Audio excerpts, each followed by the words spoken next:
മദ്യത്തിൻ്റെയും കഞ്ചാവിൻ്റെയും ലഹരിയിൽ പല വീടുകളിലും മക്കൾ കാട്ടിക്കൂട്ടുന്ന പരാക്രമങ്ങൾ നമ്മൾ കാണാറുണ്ട്.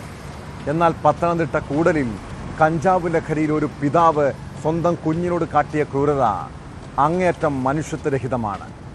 13 വയസ്സുകാരനെ പിതാവ് ക്രൂരമായി ബെൽറ്റ് കൊണ്ട് മർദ്ദിക്കുന്ന ദൃശ്യങ്ങൾ പുറത്തു വന്നു. ചൈൽഡ് വെൽഫെയർ കമ്മിറ്റിക്ക് ലഭിച്ച പരാതി പോലീസിന് കൈമാറിയതിനെ തുടർന്ന് കൂടൽ പോലീസ് പിതാവ് രാജേഷിനെതിരെ കേസെടുത്തു. 2 ദിവസം മുൻപുള്ള ആക്രമണത്തെക്കുറിച്ച് അയൽവാസികളാണ് ദൃശ്യങ്ങൾ സഹിതം പരാതി നൽകിയത്.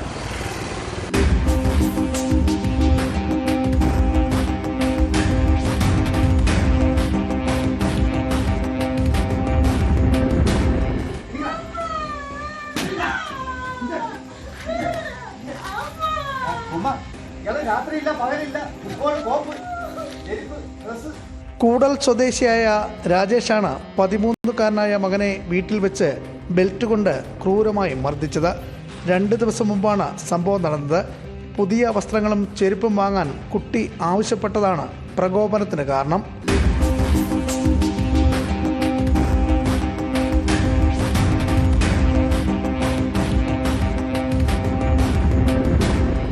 സംഭവത്തിൽ ദൃശ്യങ്ങളടക്കം സമീപവാസികൾ CWCക്ക് പരാതി നൽകുകയായിരുന്നു. പരാതി പോലീസിന് കൈമാറിയതിനെ തുടർന്നാണ് കൂടൽ പോലീസ് കേസെടുത്തത്. ലഹരിക്ക് അടിമയായ രാജേഷ് ഭാര്യയും മക്കളെയും മർദ്ദിക്കുന്നത് പതിവാണെന്ന് സമീപവാസികൾ പറയുന്നു. മുൻപ് ഡി അഡിക്ഷൻ സെൻ്ററുകളിൽ ഇയാൾ ചികിത്സയിൽ കഴിഞ്ഞിരുന്നു.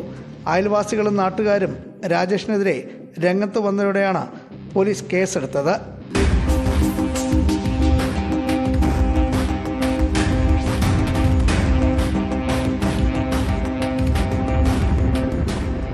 ന്യൂസ് 18 പത്തനംതിട്ട.